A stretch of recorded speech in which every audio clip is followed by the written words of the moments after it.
Welcome to the 61st episode of the Lessons from the Cockpit podcast. I am your host, Mark Hasera, retired Lieutenant Colonel, KC-135 instructor pilot, campaign planner, and a guy who just went all over the world passing gas for a living. My lifelong passion has been everything aviation. On the Lessons from the Cockpit show, we debrief and analyze some of the most riveting and engaging current events in the aviation industry around the world. We want to hear the stories, but more importantly, what can be learned from these extraordinary and extreme military, commercial, and even general aviation flight operations. Our exploration gives our listeners practical advice on how does the world of aviation work and expands critical thinking skills and expertise both in the air and on the ground. Many of the stories that you hear on the Lessons from the Cockpit show are being told for the very first time. This episode of the Lessons from the Cockpit show is sponsored financially by Tanker Pilot, Lessons from the Cockpit, a book about air refueling operations that I wrote and published in 2017 and can be found in all four formats: hardback, softback, Audible, and Kindle on Amazon. The reason I wrote this book is because there wasn't a book out there about air refueling operations and what happens in an air operations center when you're planning intense air refueling operations during some type of air campaign like the Shock and Awe campaign. I had my camera with me everywhere I went, so there's 32 pictures that were taken during some of the events that I describe in the book, and each chapter has a lesson learned at the end, which is where I got the idea for doing this podcast. On today's show, I want to talk to you about the budget, the Air Force's budget, and what airplanes are getting ready to be retired that we've had around for a very, very long time, and all of you have seen them at air shows. A lot of these airplanes you may not see for too much longer. So grab an adult beverage of your choice, sit down, strap in, turn in, fights on, and let's begin the Lessons from the Cockpit show and talk about airplane retirements. I'm going to start off on a somber note, folks. All of you have heard by now, 2 Apache helicopters went down in Alaska coming back from the range on a training mission. They collided in midair and fell to the ground about 100 miles south of their base in Fort Wainwright at Fairbanks, Alaska, and 3 of the 4 crew members were killed. Unfortunately for our family, one of those killed we've known since he was 8, 9 years old, maybe. Chief Warrant Officer Stuart Wayment was in one of the helicopters. He was in the gunner position and unfortunately gave the last full measure of his devotion to his country, leaving behind a sweet wife and 3 small children. So I want to just give a shout out to the 3 Army aviators that lost their lives in this midair collision in Alaska, and particularly to the Wayment family, who we've been close to for many, many years, and the loss of a dear friend of ours, a young kid that my kids played with for a long time, Chief Warrant Officer Stuart Dwayne Wayment. Stuart's pilot is the aviator that lived, and I'm sure the investigation will bring out what happened and they'll get to the bottom of this. As all of you know that have been in the military, flying is an inherently dangerous occupation, and it's quite often that we lose friends and loved ones. Stuart makes number 6 of my friends and people that I've known who have died serving their country, serving the military. And I give a salute to Stuart Wayment and my sincere condolences to his family. Stuart loved his family, loved those 3 little boys, met his wife on his LDS mission in Peru. He loved flying in the Apache, loved the Apache's mission, and he loved being in the outdoors. And Alaska obviously was a great assignment for him, hiking out in the woods and salmon fishing in all the rivers. So once again, Stewie, I salute you, brother. A couple of alibis here just real quick. I'm not going to go into the politics of the budget. There is a lot of wheeling and dealing that is done, particularly when it comes to the defense budget. Leadership will put different kinds of riders in this bill because they know they can say, well, you didn't pass the military budget, you don't like the military, because they snuck stupid stuff in the bill. The budget process is nasty, it's cumbersome, it takes forever to get things done, and I wish somebody could figure out a better way to do it. World War II, the P-51 Mustang, in 110 days went from a concept on a napkin to the first prototype. There's airplanes and weapon systems that take years, even decades to develop now. And that's why I'm concerned about where we're headed with some of these budgets and retirements of aircraft. Because when I first saw the list, I was kind of shocked, actually. Like, really? You want to get rid of that platform? You want to get rid of any number of that platform, like the F-22? But there it was. So in this episode, I am not going to talk about the politics or the process. The politics and the process of the defense budget needs a complete overhaul. But those are the two things I'm just not going to discuss here, because this is about airplanes. This isn't about politics. This isn't about processes for the budget. And it's something that I am not real well versed on. And maybe that's why it just makes my blood boil every time I see what goes into these budgets and the fighting that goes on over it and the stuff they try and stick in the defense budget to get their pet projects funded. I first want to take a look at retirements, and then we'll look at what we're going to buy across the military aviation spectrum and see where there might be some holes and some gaps. And of course, the first place that I want to start is with tankers. Those of you that have read my book know nobody kicks ass without tanker gas. Nobody. And there is currently a problem that I am very concerned with in the air refueling community. The Air Force is looking to retire 10 KC-10s and 13 KC-135s. Many of these have already gone into the Boneyard. I've seen pictures of them there down at Davis Monthan getting processed. This decision comes despite the service admitting the long-troubled KC-46 is still not yet fully functional due to a host of persistent technical issues that I've discussed in other places. And I don't know if you guys have heard, there's a new one. There's a new issue with the KC-46. And it also is an issue with the cargo versions. Apparently, a company called Triumph was doing the center wing tanks and sending them to Boeing. What was not happening was the proper preparation, I guess, of the metal, and the primer and paint were coming off of the center wing tank. Why is that an issue inside the KC-46? That's the fuel tank that they pump gas out of. If you're pumping gas out of that center wing tank and the fuel and primer is coming off, then potentially you are passing that paint and primer into your receivers. And do you have to do an inspection of the receivers now, which includes international airplanes? I don't know. I don't know the extent of the problem. Don't know how many of the KC-46s are involved in this paint peeling problem, nor have I seen anything or read anything about the cargo airplanes that have been manufactured with the same problem. FedEx is buying new 767 cargo planes to replace a lot of their older generation cargo planes. So this issue kind of gets dirty. They still haven't fixed the remote vision system on the KC-46, which of course is the primary mission of a tanker. And they've also had other fuel system problems with the airplane. Now, several articles I have read said that this year, Boeing has not delivered to the Air Force one KC-46 because of these outstanding problems. And of course, my question is, why would we retire KC-10s or KC-135s when the KC-46 still has not gotten to its full potential? It just seems crazy to me to be sending KC-10s and KC-135s off to the Boneyard when we haven't fixed the KC-46, nor have they made any deliveries of the airplanes this year thus far. I remember the other issue. There was something about locking cargo down in the KC-46 that was an issue with the cargo lockdown mechanism in the floor. Well, Boeing has been been charged another, $245 million charge. And this one financial report told me that now the airplane is $7 billion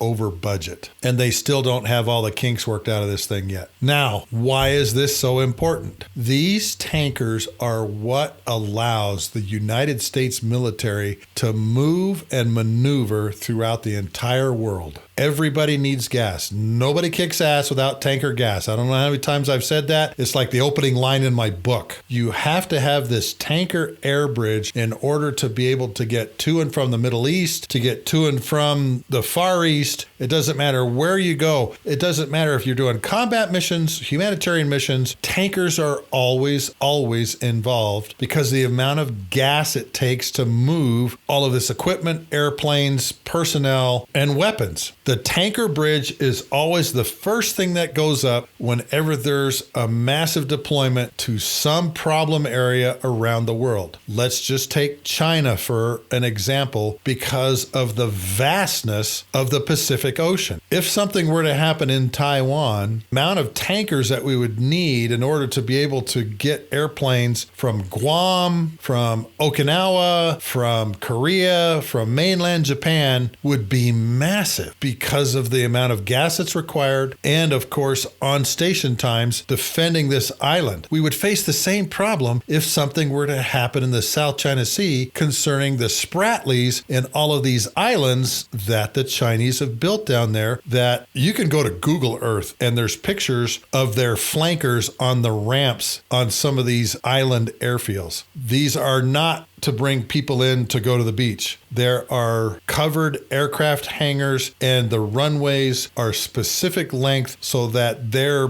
Chinese bombers can operate out of these places too. And I remember reading several reports and talking to a Chinese ambassador that if China could seal off the South China Sea, they could seal off, I think it was $2.2 trillion worth of commerce that goes through there a year. And in order to be able to keep the South China Sea and the Pacific Ocean open in the Far East, you are going to require a lot of tanker aircraft in order to do that. Now, some of our allied nations have tanker aircraft. Australians, perfect example, but they fly the A330 tanker. And the Australians were smart. When they came over for a red flag, they kept an airplane here, how I was told this story, and had their A330s certified to refuel almost all of the airplanes in our military that can be refueled, except for our low observables like the B-2,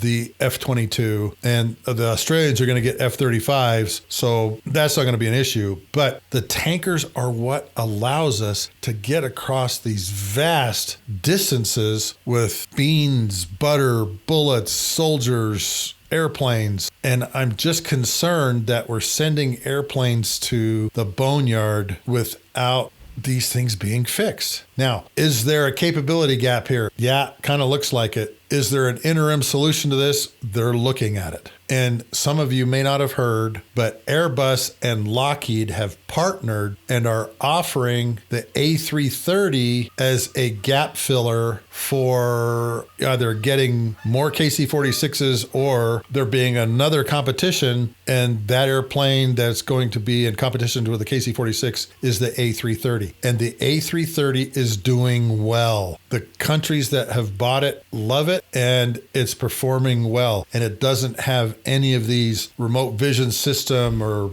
cargo lockdown problems that the KC-46 has. To all of my listeners, I have been involved in global air refueling, air mobility operations at the strategic, operational, and tactical levels of warfare. I have been involved with humanitarian operations that required tankers. And the tankers have always been the low density, high demand asset, meaning we don't have enough of them to be able to do all of the things that we want to do, not just real world stuff, but also training here at home. home. And that's why I'm passionate about this tanker issue that we have. We're divesting ourselves of KC-10s, KC-135s, and we still don't have the KC-46 fixed. And in order for us to do a competition and find another tanker like the A330 would take years. And maybe we don't have years. The tanker is the key to our ability to get wherever we need to in 24 hours. So this whole tanker thing concerns me. One of the greatest assets that the United States military and our government has is the intelligence, surveillance, and reconnaissance platforms that we use to monitor our enemies and to monitor the battlefield. The Air Force is looking to divest itself of 8 of the E-8 Joint STARS target attack radar systems and battle management aircraft. These are all based down at Warner Robins, and it's an active duty and guard unit that does this particular mission. The service expects to retire 4 in the current fiscal cycle and 4 more in 2024, after which they're going to divest the rest of the fleet. In the near term, what they want to use is the Block 40 RQ-4 Global Hawk to supplant the aircraft when it comes to providing all the standoff aerial surveillance and using the radar ground moving target indicator functionality, but will not be able to provide broader battlefield management capabilities from a UAV. I've talked about this in other episodes, why the E-8 Joint STARS is such an incredible battlefield tool. And I think I've talked to you about the Sandstorm during the Second Gulf War, and the E-8 Joint STARS with its ground moving target indicator radar being able to look down through the sandstorm and saw the Iraqis moving out of their hiding spots and going south on some of these roads toward the American forces. We were able to see this coming, just like we did during the Battle of Khafji during the first Gulf War when the E-8 Joint STARS was brand new. We were able to see this movement of troops and their vehicles through the sandstorm in the Second Gulf War and at night during the First Gulf War, and we were able to prepare for it. And we were able to get forces into place to counter attack the movement of Iraqi forces. It's amazing in the middle of this sandstorm, first of all, that the E-8 Joint STARS got off the ground because the wind was blowing like 75 knots. It was crazy outside. The E-8s were deployed at Prince Sultan where I was, so I got to see them take off and land. It's crazy weather, crazy sandstorm. Their ops desk was right next to the tanker desk. And I remember the warning stuff going off and everybody looking down at all the monitors on the desks because the E-8 was data linking its picture down to the Air Operations Center, and you could see what was going on. You could see all these tanks and trucks and everything moving out of Baghdad. We were able to get men's-rated coordinates to put into the GPS-guided JDAMs and wipe out this movement during the Second Gulf War. And you know what? I think somewhere I have the video commercial that the E-8 Joint STARS folks did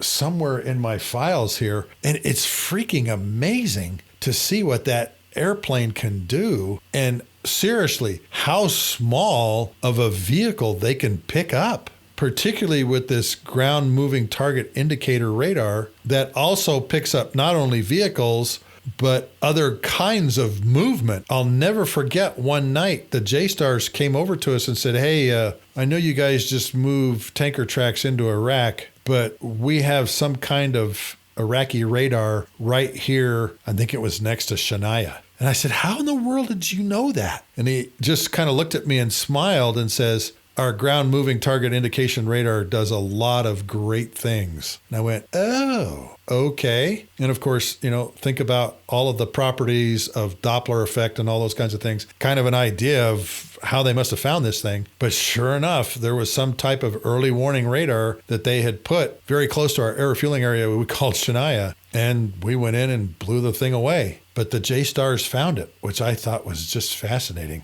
And were able to tell us, hey, these things are moving around. And of course, when we figured out a defensive plan for the tankers that were in Iraq, the JSTARS was feeding us information from their ground moving target indicator radar, and they would find some of these mobile surface-to-air missile systems that Saddam was putting under the tanker anchor areas, and we'd go in and blow them away. The E-8 Joint Stars is a great asset in our ISR deck. And remember what I told you, there's 3 pillars that we stand on when we're doing air operations, and that is joint combined fires, persistent intelligence, surveillance, and reconnaissance, and continuous humanitarian operations. So getting rid of the E-8 Joint Stars and using the RQ-4 Global Hawk is kind of a fix, but again, you don't have people in the airplane that are watching it. It'll be all folks at a ground station somewhere of the Global Hawk that are watching their ground moving target indicator radars and all the other sensors that they've got going, which I guess is okay, but again, you've got this tyranny of distance where you've got to communicate all of this.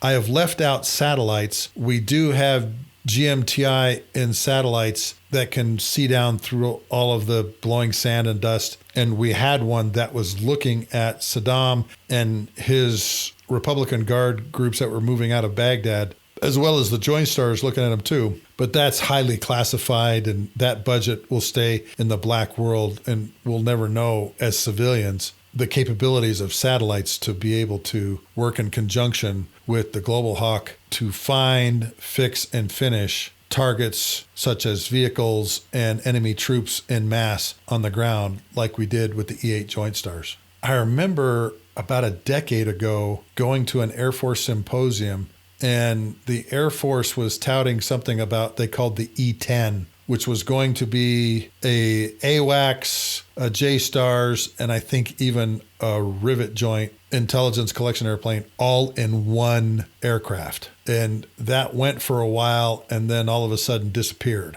Could you put all of this stuff in something like a 737? Well, probably so. They have the AWACS wedge tail that the Australians use. It just depends on how much you can pack on the plane. Right now, there's no replacement for the E-8 Joint Stars other than having the RQ-4 Global Hawk kind of fill in for it with its ground moving target indicator radar and its systems. So let's talk about drones for a moment. The Navy is requesting funding for 3 MQ-4 Triton maritime surveillance drones. The service is not asked to buy any of these unmanned aircraft in 2022, but Congress is adding funds to purchase at least 2 of them in the subsequent appropriations legislation. The Air Force is still looking to halt the purchase of the MQ-9 Reaper drones and is seeking to transfer 100 of the 300 existing drones to other government agencies that it would not disclose. Well, when you're talking other government agencies, you're talking about the CIA. And of course, the CIA uses the Reaper drones for a number of things, the drone program around the world being one of them. And of course, Special Operations Command and the Department of Homeland Security also use MQ-9 Reapers. Now, the Reaper is an incredible asset. It has a very long on-station time, up to like 36 hours. Can carry Hellfire missiles, can carry GBU-38 500-pound joint direct attack munitions, can carry GBU-12 laser-guided bombs, 500-pound laser-guided bombs. It's really a versatile system because you can go out and find, fix, and finish from the drone. The classic example is Major General Qasem Soleimani was taken out by an MQ-9 Reaper drone as he was leaving Baghdad International Airport. The Marine Corps also wants to buy MQ-9s, but they want 5 Reaper drones. They want to get rid of their entire fleet of these Blackjack drones and replace them with MQ-9s. Again, if you have an armed drone that can stay up for 36 hours, of course you'd want something like that. Also in the intelligence, surveillance, and reconnaissance area, the Air Force wants to divest of 15 of its 31 E-3 Sentry Airborne Warning and Control System, or AWACS airplanes. The service has been expecting a final decision on how they're going to proceed to replace the E-3 AWACS. They've been talking about this for a long time. I've already mentioned the E-10 was a multi-purpose, multi-role ISR platform, and they can the U.S. Air Force can replace these with the E-7 Wedgetail. The Wedgetail is a 737 that has this flat kind of radar on the top of its spine, not the rotor disc like you see on their E-3s. And of course, you've got future space-based satellites and assets that can also do the same functions. They want to get rid of the E-3 because it's been around for so long. Since the 80s is when this thing came out. And the E-7 Wedgetail, the Australians fly the E-7 Wedgetail. They love the aircraft. It's air refuelable. It has a long station time. CFM56 engines, which are ridiculously fuel efficient. But the thing you got to figure out, okay, can you make the airplane do all of the functions and roles that you need it to? And I think they're still working all of that out, because it says in the many articles that I've read, they don't know how to proceed yet, how to replace all of the AWACS airplanes. Now, I can give you tons of stories of the AWACS and what it does and how it does it. Being in a wing at Kadena, the 18th wing, that had E-3s as part of the wing, I have flown on numerous flights on the E-3, went up on what they call a KTAC sortie, a Korean tactical sortie, where the E-3 is kind of up along the DMZ and is kind of watching what's going on in North Korea. We were flying at night. The North Koreans don't do hardly any night flying, but we were data linking with the 7th Air Force headquarters, their Air Operations Center. We had guys on board that were listening to radio frequencies in North Korea on this particular flight. It was really fascinating to sit and watch all of this working together. And then I came home from Alaska after a Alaskan red flag on the E-3.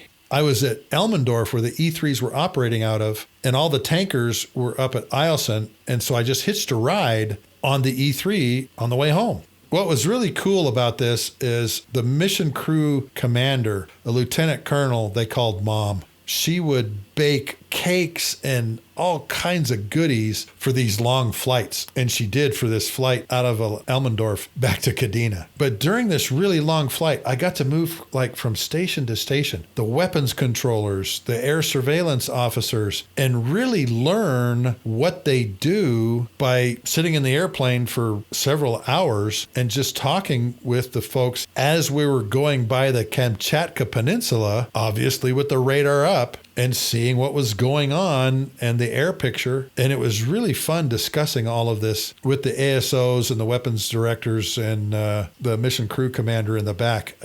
It was a very educational flight for me. We had to land at Yokota to upload gas. We didn't have a tanker for the E-3, so we landed at Yokota for just a couple hours to get enough gas to get us to Kadena. But it was really cool being in the back of the AWACS and seeing all of the things it could do and how they filled the air battle management function. It was really a great education for me. The Navy has also asked for funding for 4 production MQ-25 Stingray drones. What is the Stingray? It is a carrier-borne air refueling drone. Yes, you heard that right. It is a replacement for an organic tanker on the aircraft carrier deck inside the air wings of refueling behind a drone. They have tested the system. They have found it to be successful. They've done a lot of testing out at Point Mugu, not only refueling drones off of Omega tankers, but actually having this MQ-25 Stingray up and offloading gas to F-18 Super Hornets and so forth. And it's done fairly well. And so the Navy is asking to buy 4 production MQ-25 Stingrays in the tanker role to put them on aircraft carrier decks. I find that fascinating. And I have a lot of questions, obviously. You know, where are you going to put this thing? Are you going to have it orbit over the carrier? Is it going to orbit over or near the battlefield? I don't know. I don't know what the concept of operations for this Stingray drone is, but it is an air refueling drone, and that's its sole purpose. An air refueling platform that is unmanned. That will be fascinating. So let's talk about bombers for just a second. The Air Force is seeking $381 million to support continued development of the B-21 Raider, our new stealth bomber. And part of that money is to include certifying that it can carry nuclear weapons, as well as $1.7 billion to actually begin purchasing the aircraft. The Air Force will not disclose how many B-21 Raiders we're buying over the next 5 years, or in total for that matter. This airplane's going to be incredible. One of the things that I worked on when I was at Rockwell Collins was the concept of what the flight deck would look like for what we now call the B-21 Raider. And one of its requirements was optional manning, meaning the B-21 could have 2 people in the seats or no people in the seats. And I remember helping my good friend Bruce Ray write the white paper that went to Northrop Grumman on our vision of what the B-21 Raider cockpit looked like and the functions that it should have in it. That was a really fun white paper to help author. And it wasn't too long after we gave it to Northrop Grumman that white paper went into the classified realm, and we were no longer to talk about it unless we were in a classified room. My buddy Bruce Ray went to all of the Northrop Grumman meetings on the B-21 and its cockpit, and he came back and told me that they didn't change it much from what we had in our white paper. And you know what? We used commercial off-the-shelf equipment to populate the inside of the B-21 cockpit. I can't remember. I think we had 2 different options where we had 5 screens across or 1 great big piece of glass all the way across. We kind of left it up to them. But all of this stuff was commercial off-the-shelf equipment that we were going to put into the cockpit that you would find in airliners or business jets. We did this because we found out that it takes 2 hours to pre-flight the B-2 before it takes off on a mission, or like an hour and 45 minutes, a ridiculous amount of time to do that. I was shocked when I heard that. The crews would go out getting ready to fly a 20 to 25 hour mission and have to go out to the jet an hour and 45 minutes prior just to turn all the systems on the jet and get them all up and running. And our commercial off-the-shelf stuff, I think we said we're going to be able to do it in like 30 minutes. And I think that was the requirement that they were asking for. We want to be able to hop in the cockpit and from a cold start airborne in less than 30 minutes. So the B-21, they've had the unveiling of it. All of you probably saw that on the news channels. There's going to be more coming out about that, but a lot of it's going to be behind the black curtain because it's still a black program. If we're buying B-21 Raiders, that means we're probably going to divest of B-1s and B-52s. They've been trying to get rid of B-1s for a long time. The B-1, in my opinion, is a fantastic bomber. I've mentioned in previous episodes, we had the B-1 on what we called on-call attack. They would orbit south of Baghdad, and in the weapons bays, the forward weapons bay had the JDAM bunker busters, the BLU 109 2,000-pound bunker buster warhead bombs in it, 8 of them on a rotary launcher. In the middle bay was the GBU-31 Mark 84 2,000-pound bomb body. And in the rear bay was the brand new CBU 105 cluster bomb that we call sensor fused weapon. And it was a great, great loadout for an airplane that we just had up there to service targets that popped up. A B-1 dropped 4 bombs on the Al Mansour district when we thought we had Saddam in a building. Made a huge hole. 60 feet deep, I think, and like 130 feet across. The B-1 also has the sniper targeting pod. So it can do like non-traditional intelligence, surveillance, and reconnaissance, find its own targets, drop them, videotape them. The B-1 has been a great bomb truck. They have flown tons of missions over Iraq, over Syria, over Afghanistan. They have flown missions across the South China Sea as a show of force, flying out of Guam. It's really an incredible airplane, but it's old. It's been around for a long time. Not as old as the B-52. And the amazing thing about the B-52 is, seriously, folks, it may fly for 100 years. That thing could be soldiering on. They've already put a requisition to put new engines on it. I think they're going to put Rolls-Royce engines on it, and it's going to last until the 2050s. Can you imagine that, folks? An airplane that stayed on active duty for 100 years. What a testament to Boeing and its engineers, its manufacturing, and its leadership in the 1950s dovetailed with, of course, Curtis LeMay in creating that incredible airplane. So in the next 20 years, our bomber force is going to look very different. The B-21 has a shape much like the B-2, and you'll see those flying around. What kind of bomb loads, what kind of sensors, what kind of data link and communication systems the B-21 has, I don't know, but we were told to make the cockpit an optionally manned cockpit so that it could fly without anybody in it or with two people in it. So we'll see what happens, see where that goes. Let's talk about the red-headed stepchild of Air Combat Command, the A-10, the Warthog, the one airplane that every ground-pounding grunt loves to have around. The Air Force wants to get rid of 21 A-10 Warthogs. This would trim the fleet down to about 260 aircraft, down from 280. And I guess under the plan, they're looking at, under this plan, they're going to take the Hogs away from Indiana Air National Guard's 122nd Fighter Wing and transition them into F-16 Cs and Ds. And the service is looking at divesting the entire fleet of Hogs over the next 5 to 10 years. Now, this airplane has gone on the chopping block, off the chopping block, on the chopping block, off the chopping block. I called it the red-headed stepchild of Air Combat Command because it's not a go-fast, sexy fighter, but I tell you, everybody that flies it loves the Hog. My good friend Shredder flew the Hog, and he said it was the funnest airplane to fly. He flew F-117s and F-16s in the Fresno Guard too, but he said that was just a fun mission being down low and doing that close air support and attack mission. Congress has blocked the service's plan to retire 42 of the A-10s, and they're only going to do 21. They've cut it in half. This is an airplane that has many, many uses. A while ago, I read a really fascinating report.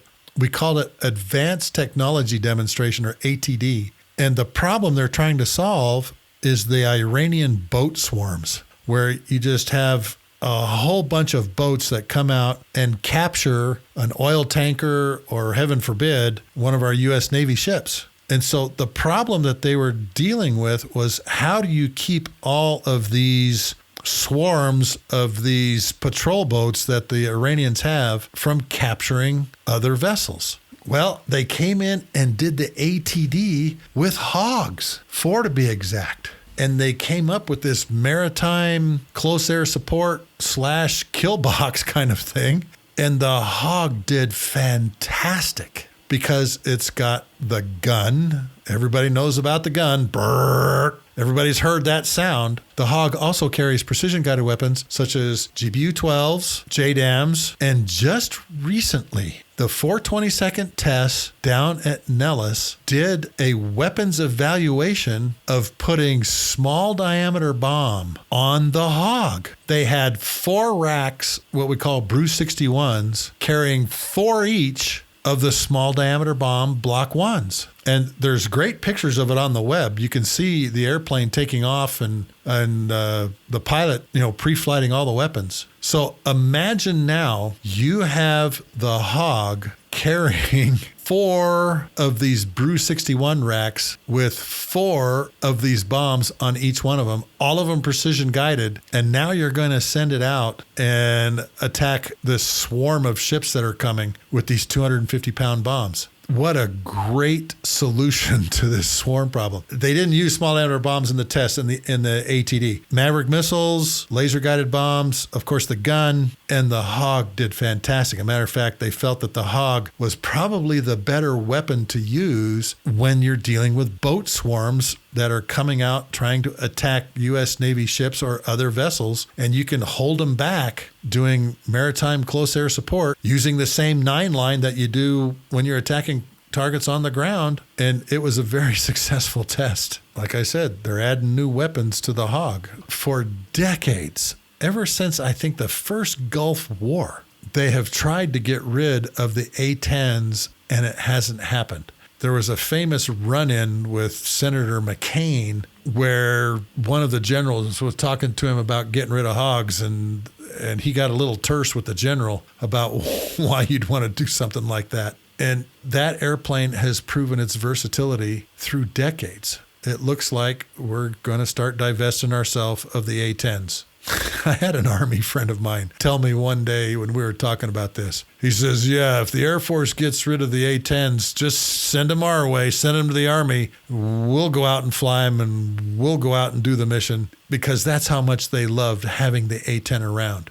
That is just an absolutely fabulous airplane that has done an incredible job. Let's take a look at some of the other fighter programs that are in this budget. The Air Force is looking to get rid of 26 older F-16 CDs from guard units and send them to the Boneyard. Even though they've already earmarked the F-16 for another major upgrade program, they're still going to get rid of 26 of these older Vipers. And these are Vipers that have been around for a long time and probably have a lot of time NG on the airplanes. I thought this was very interesting, though. The Air Force is seeking to retire 33 F-22 stealth fighters. This would reduce the F-22 Raptor fleet from around 186 airplanes down to about 153. The large part of the plan includes scrapping a previous proposal of relocating all the Raptors that were down at Tyndall, because as you know, Tyndall got wiped out by Hurricane Michael in 2018,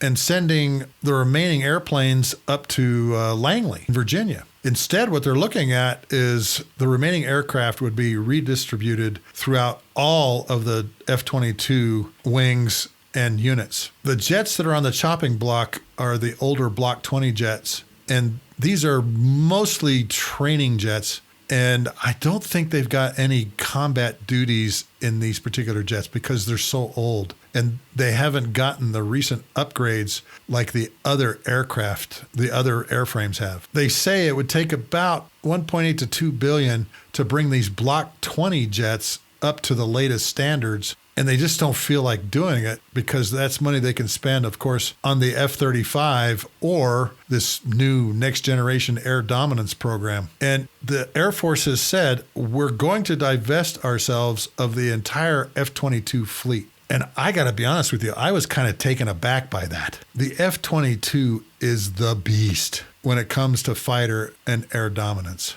I have heard numerous stories about what this airplane can do, whether it's going in and kicking down the door and taking out SAM sites or sensitive targets in Syria, to messing with Iranian F-4s and a lot of other stories. This airplane really has no equal. And of course, the Chinese say that their J-20 Dragon is equal to it, all those kinds of things. I don't believe that for a second. I don't know why they want to get rid of F-22s. It is such a great airplane, a low observable airplane. It's got great systems on board. You know, they've upgraded the airplane to carry the AIM-9X missile, and it's always baffled me why their pilots don't wear the Joint Helmet Mounted Cueing System in conjunction with AIM-9X, because it kind of limits the capability of the AIM-9X. Come to find out that the Joint Helmet Mounted Cueing System has some magnetic properties that I guess mess with or interfere with some stuff in the cockpit, and that's why they don't have it. I need to look into that a little bit more and confirm that. But I saw an article today while I was preparing for this that there's some kind of magnetic force that the Joint Helmet Mounted Cueing System propagates. And as you know, it's got this antenna right off the left shoulder of the pilot that picks up where the pilot's looking. And it's probably got something to do with that. But that's why the Joint Helmet Mounted Cueing System is not in the F-22, which limits the full capability of the AIM-9X, which has an incredible field of view to include even behind it. They're putting these advanced missile systems like AIM-9X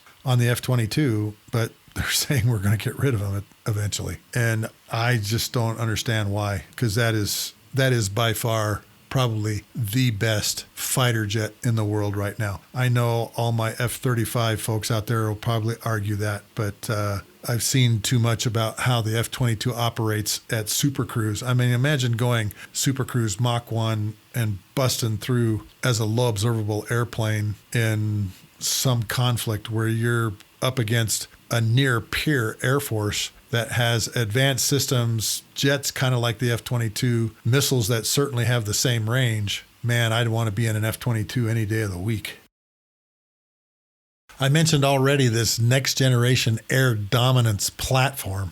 And of course, the Navy has their version and the Air Force has its version. And you can kind of see why, because Air Force being land-based, they don't have to put all of the things in it that allows it to operate off an aircraft carrier deck. And I'm sure there's going to be some other differences. We've already run afoul of trying to create a fighter jet that would satisfy all of the services. The F-111 project comes to mind. F-35 is doing better, but is still got some teething problems, of course. Both of the services, the Air Force and the Navy, have allocated funding to explore what the 6th gen fighter would look like. And if you go on Google and search for next generation air dominance vehicle, you'll get all kinds of articles and particularly all kinds of images that'll come up and show you, outline how many weapons it's going to carry, the engines, all kinds of things.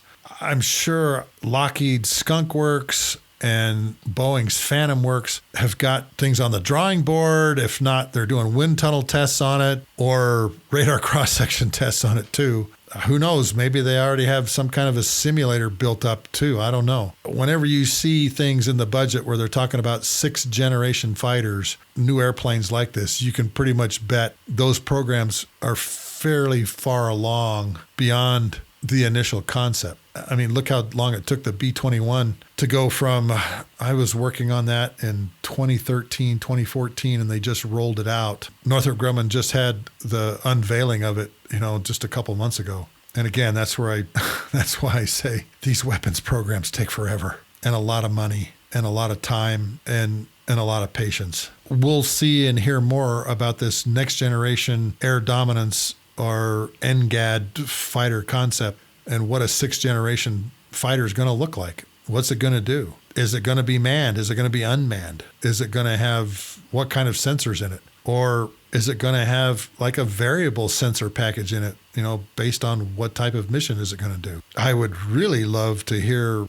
what the next generation air dominance fighter is going to do as far as dropping bombs in a stealth mode, a low observable mode, over some dense electromagnetic battlefield. That'd be an interesting conversation, wouldn't it? The Air Force also has a plan to retire a single EC-130H Compass Call. The Compass Call is based out of Davis Monthan Air Force Base. The Air Force is pushing to replace all of the Compass Call airplanes with what's called an EC-37. It's based on the Gulfstream G550 airframe. And a number of Air Forces fly this Compass Call type of G550 Gulfstream, the Israeli Air Force being one of them. In September of 2006, when the Israeli Air Force went and bombed a nuclear power plant that was being built in Syria, one of these Gulfstream G550 Compass Call airplanes followed the strike package and was doing their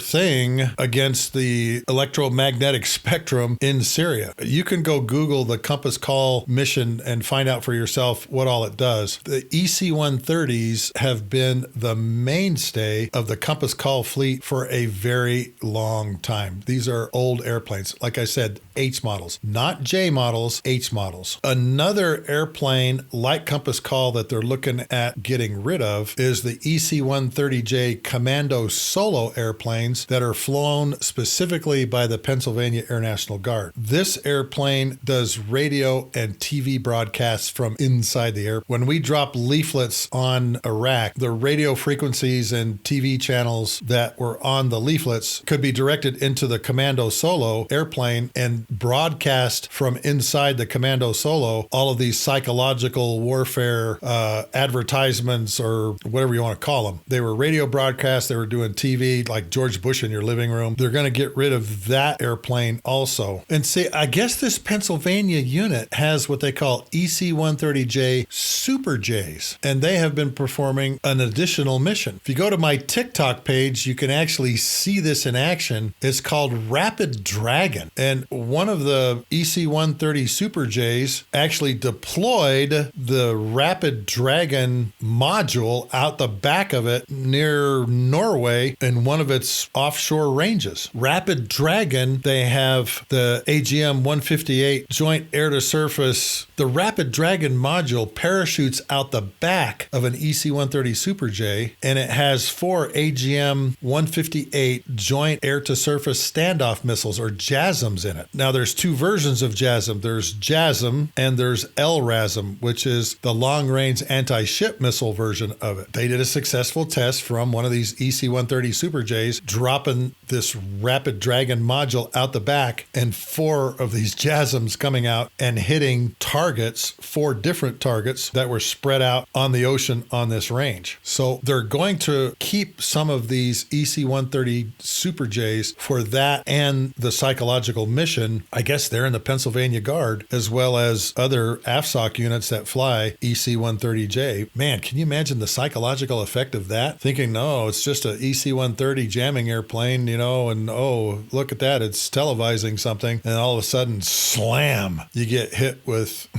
a joint air-to-surface standoff missile or one of these long-range anti-ship missiles dropped out of the same airplane. The Air Force is finally going to start retiring the U-2 Dragon Lady. There are currently 27 U-2s in the Air Force fleet, and the number of them that they're going to retire over the next couple of years, I don't have that number, but a lot of their mission is going to be replaced by the RQ-4 Global Hawk. RQ-4 Global Hawk flies kind of in the same altitude, same area, does broad area surveillance. You can put different packages in the RQ-4 Global Hawk also. Again, the U-2 has been around since the 1950s and 60s, and they've wanted to get rid of this airplane for a long time. It's very maintenance heavy, which means it costs a lot of money, but the intelligence that we've gotten from this thing is just amazing. Amazing stuff that it does. Picture-wise, electronic intelligence-wise, the airplane has just done a fabulous job on the battlefield and doing intelligence in and around certain countries and letting us know what our enemies are up to. In an odd sort of twist, though, the U-2 is more capable than the Global Hawk and is less expensive to operate. Imagine that. Of course, it's been around for a very long time. It's an old airplane. But again, the RQ-4 Global Hawk is going to assume some of its roles and missions, even though it may be more expensive.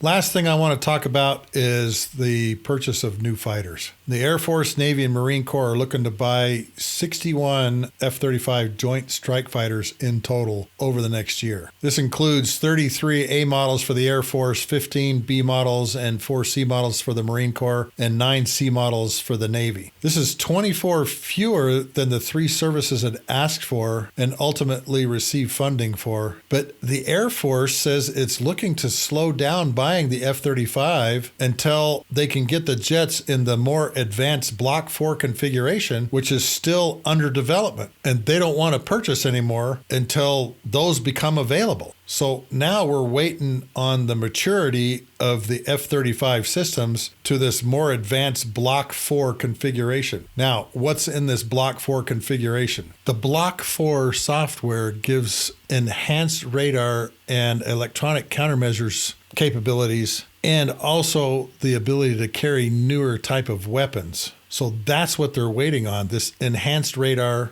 new EW capabilities, and the ability to carry some of the newer type of weapons. I don't know if JASSM fits in the weapons bay of the F-35. I don't know what kind of new weapons they're talking about here, but that's what they're waiting for. That's what they want on the new aircraft that they buy. Now, the F-35 is also continuing to have certain problems. This is going to astound you. It costs $36,000 an hour right now to run an F-35, where the F-16 was $25,000 an hour. I mean, think of that. $36,000 an hour for you to fly that airplane? No wonder so many people in Congress are like, what are we doing here? This is an awful lot of money. This will be $1 trillion procurement program? Really? So now they're looking at alternatives. One of those alternatives is called the F-15EX Eagle II. The Air Force wants to purchase 24 of the F-15EX Eagle II fighter jets in the next coming year. This is twice as many aircraft as the service asked for in 2022. Biannual defense policy bill, the Defense Authorization Act, called for increasing the F-15EX from 17 to 24, but the funds for those additional jets wasn't appropriated. The service hopes to continue accelerating the F-15EX in the coming fiscal years. The service hopes to continue accelerating buying these F-15EX in the coming years. It will completely divest of all remaining F-15CDs by 2026. They just took 2 fighter squadrons out of Kadena, the 44th and the 67th, which I'm going to talk about here in just a second. The Air Force wants to get rid of the 67 Eagles of the around 220 of those jets that are still in service just in the next fiscal year. What are they going to do with these F-15EX aircraft? Guess what? They want to put 2 squadrons of them where? Kadena Air Base in Okinawa, Japan. Let's talk about what these are. And I'm sure some of you have seen pictures of these things. It is an F-15E Strike Eagle on steroids. It can carry 12 air-to-air missiles. It has the same conformal fuel tanks as the F-15E with the same bomb racks and everything on it. Has an upgraded radar. The cockpit is vastly different. It's one big piece of glass, both front and back, like the F-35. And the really interesting thing is the F-15EX does not have Pratt & Whitney motors, the F-100 motors. It has the GE F-110 engines like you see on the F-16 that put out almost 30,000 pounds of thrust each engine. You know, I remember a long time ago when I was still on active duty, and I think it was in the mid-90s when we were at Nellis for something, I can't remember what. The 422nd Test and Evaluation Squadron had an F-15E out on the ramp that had the GE motors in it. And I remember looking at that going, wait, what? Because normally you'd see it with the Pratt & Whitney F-100 motors. Well, Singapore and Saudi Arabia bought F-15E Strike Eagles with GE engines in them. More powerful, more reliable, really, really good engines. And of course have much more thrust. So the F-15EX is an F-15E Strike Eagle, has 2 additional pylons that you can put AMRAAMs on. It still carries the same amount of bombs. It's going to have better low altitude in the weather electronics in it. It'll still carry the sniper pod, but it has this system called EPAWS, which is an advanced electronic warfare system in the aircraft. And if you look at the tail booms on the back of the EX, you'll see there are completely new sensors and I think something that probably radiates back there also. Some type of electronic warfare system that is much more advanced than they have in the F-15 Strike Eagle now. The airplane is already flying in tests, and I understand it's doing very well, and it's a takeoff.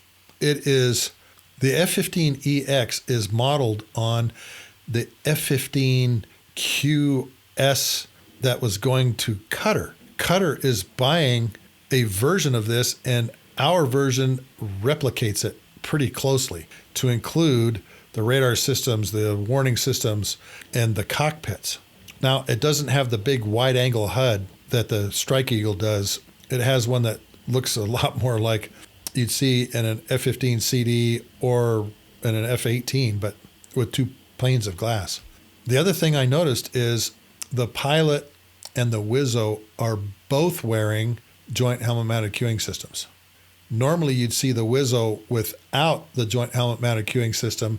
In this case, both the pilot and the Wizzo both had on joint helmet mounted cueing system, which I thought was kind of fascinating because that means, I found that interesting because that means the Wizzo could be looking somewhere and the pilot could be looking somewhere, and somehow the weapon systems in the F-15EX has to do the Vulcan mind meld, 2 helmets looking at different things, which means its processing power must be incredible.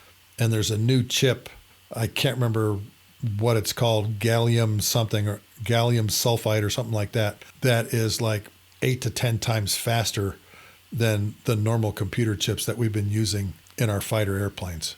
So it'll be fascinating to see where we go with these F-15EX Eagle II airplanes, particularly where are they going to end up.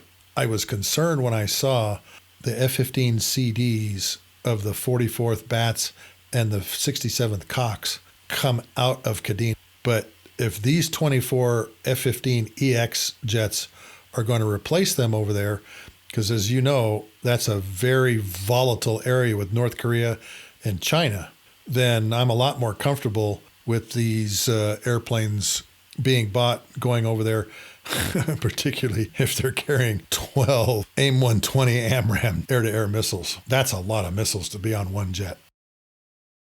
Well, folks, I hope you've enjoyed this episode and taking a look at the airplanes that we're going to get rid of and some of the airplanes we're getting ready to buy. It'll be great to see what this next generation air dominance aircraft looks like. It'll be great to see what they're going to do with the B-21 Raider. And that means what else is on the drawing board or what else is being tested. All of you know, we've seen some pretty crazy UFOs lately. The Tic Tac one that Commander Fravor saw was really fascinating watching that video. You know, who knows what the Skunk Works and what the Phantom Works are working on now, or DARPA for that matter.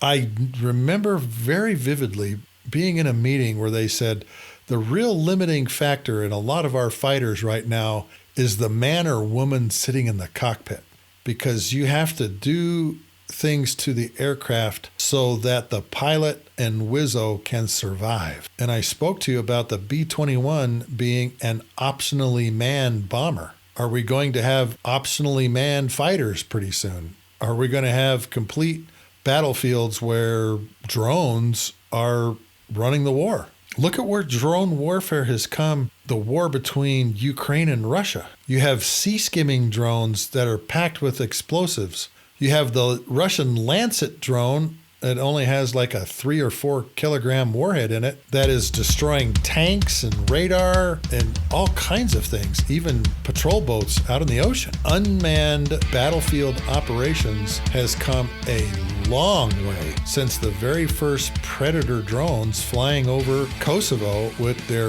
really grainy video and their problems that they had with them. And now you have color video, multispectral cameras, all kinds of things, and the ability of a drone to stay up for long periods of time. Now refuel, because the Navy has shown we could do that. So the battlefields of the future are going to look very, very different. Oh, one other thing I just thought of too is the Navy has always said the first one that radiates dies. The first one to emit something is going to die. And that quote or axiom has only gotten shall I say worse, because now we have systems that can rapidly, accurately figure out where that emission came from. I hope you've enjoyed this episode. This episode is brought to you and is financed by the book Tanker Pilot, Lessons from the Cockpit, found in all 4 formats on Amazon: hardback, softback, Kindle, and Audible. Softback version has the pictures in black and white, folks. I just want to let you know that up front. The hardback, Kindle, and Audible versions all have the pictures in color. Kindle and Audible has an extra file that you download with the book that has all of the pictures in it. So please go to Amazon and buy yourself a copy of Tanker Pilot, Lessons from the Cockpit, and get a really behind-the-scenes look, global tanker operations, and some of the things that we did with tankers all over the world during the years that I was flying them: Desert Storm, Kosovo, Afghanistan, and Iraq. This and previous episodes of the Lessons from the Cockpit podcast can be found on my website at markhasera.com. On my website, on the left-hand side, is the podcast pull-down box, and you can download all 61 episodes of the Lessons from the Cockpit podcast. Coming soon, we're going to interview an Iranian F-4 pilot who was involved in the Iran and Iraq war. We're going to interview an AWACS weapons controller from Desert Storm and one of my friends who has flown in the Utah Air National Guard, retired as a brigadier general, who started flying and maintaining P-38s in high school. Look forward to talking to you soon on the Lessons from the Cockpit show. Folks, have a great week, and we'll talk to you soon.